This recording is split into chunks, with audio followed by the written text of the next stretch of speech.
haunting music should be played as these words are spoken.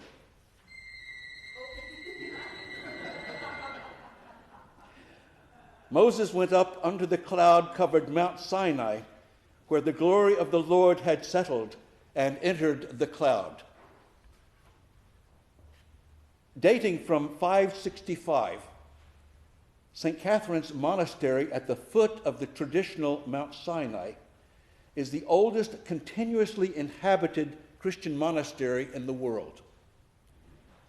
The mountain itself was snow-covered as we walked up it about this time of year. The final 500 steps difficult in the snow because the steps are only about an inch deep, carved out by a monk 1,000 years ago for some kind of penance. Being on top of Mount Sinai in that wilderness is like looking down on the craters of the moon. Its ancient monastery barely visible 7,497 feet down. It was on the old Roman road in the Judean wilderness east of Jerusalem that I experienced what it was like to enter a cloud. As we walked in meditative silence on the edge of the hill, I became aware of a puffy, white cloud bank far to the west drifting toward us on our left. As the cloud enveloped us, it became hard to see, dangerous, very spooky, made even more so when we were startled by a colony of birds suddenly taking flight from the cliff below. I kept thinking I was going to hear words from on high, "This is my son," or something like that.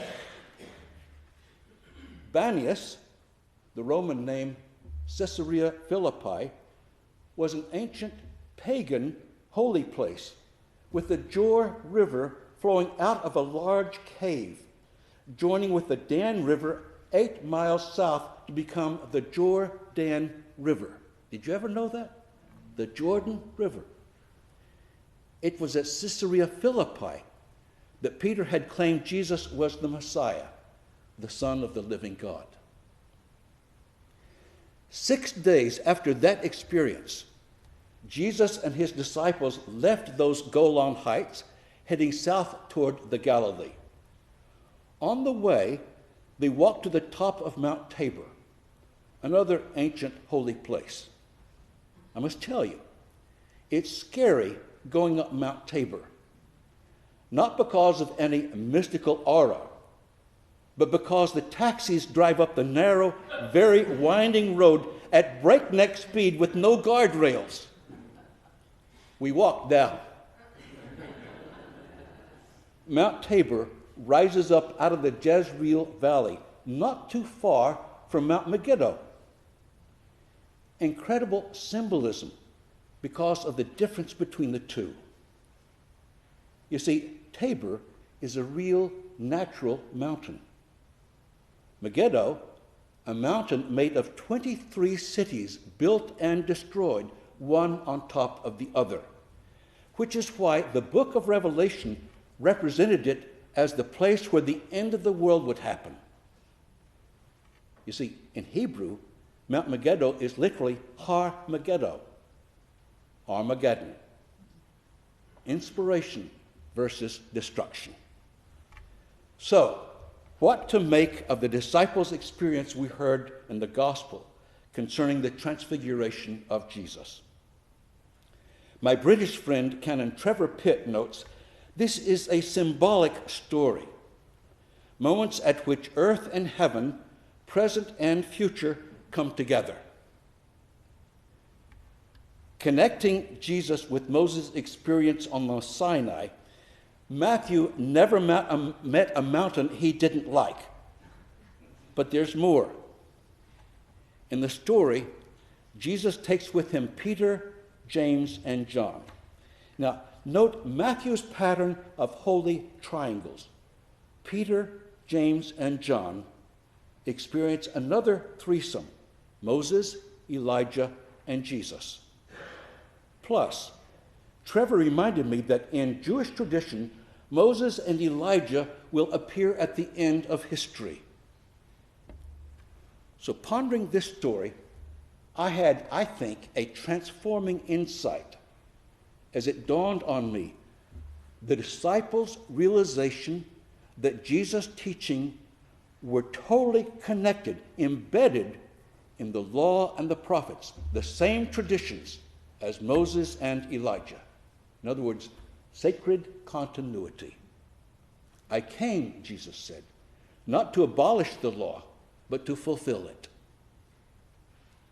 And the only way to express their internalization, the transformation of their own understanding, was through a story of transfiguration, not in nature, but in themselves.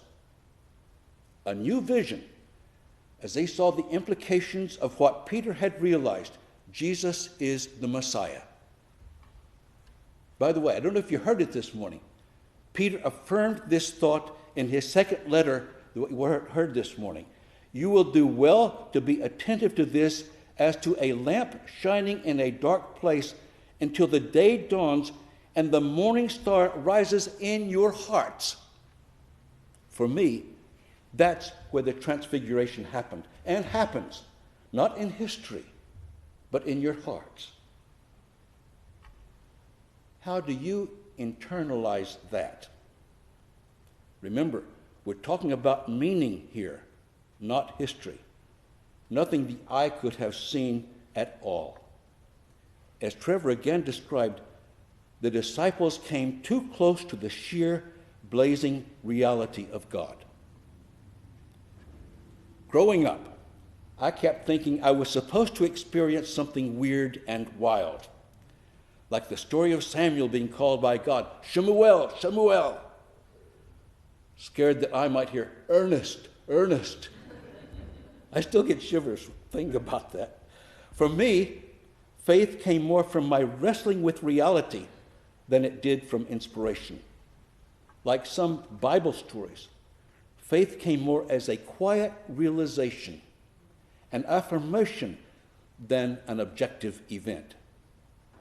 Though I don't personally believe the transfiguration occurred objectively, I can show you exactly where it happened, going to a specific spot in a bunch of trees behind the basilica every time I've been there. Go figure. But cultural religion can interfere in negative ways. My wife Jill had scraped her leg getting to a felucca, an Egyptian sailboat on the Nile. And following a rare rainstorm in the Sinai wilderness, Jill, going around a rock, stepped into quicksand. And you know your wife's screams. The wound became infected from an amoeba living there. She had to have surgery for it. So as we walked around the Church of the Transfiguration, she was holding onto my arm. One of the Orthodox priests came up to us and said sternly, "No touching."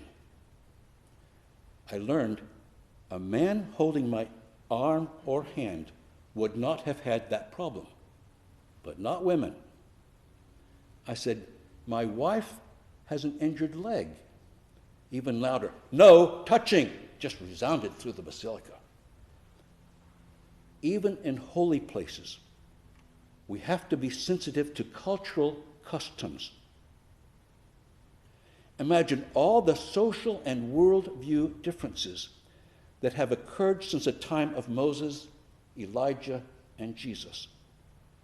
How crucial it is to recognize such differences, understanding Scripture in cultural context, to distinguish between momentary custom of the age and the eternal spirit.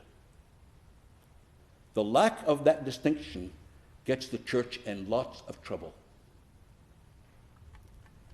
Of course, we'll never know what happened when the disciples experienced Jesus transfigured that day, but we do know this.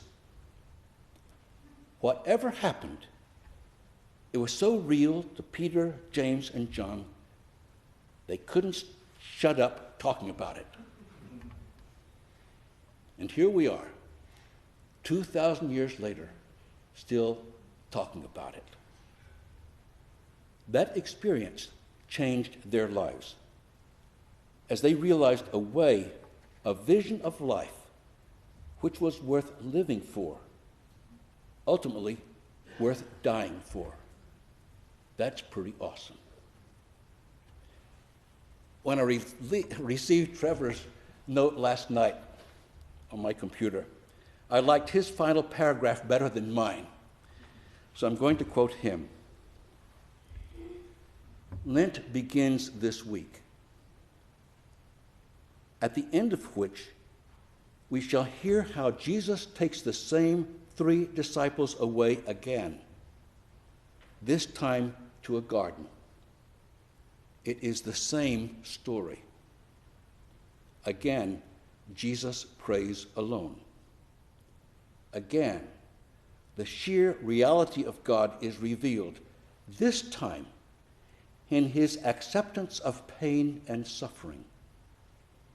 Both times, the disciples shrink from it in terror. Our Christian faith is lived between those 2 stories. Every disciple of Jesus can find in him the full glory of God, as long as they can face the fact that the dazzling freedom of God and the loving vulnerability of God are one and the same thing. In Jesus, we find them both, woven together without difference. To follow Jesus is not simply to move from one reality to the other, which would be far too facile. In the end, we follow Jesus because in him all truth, all reality holds together.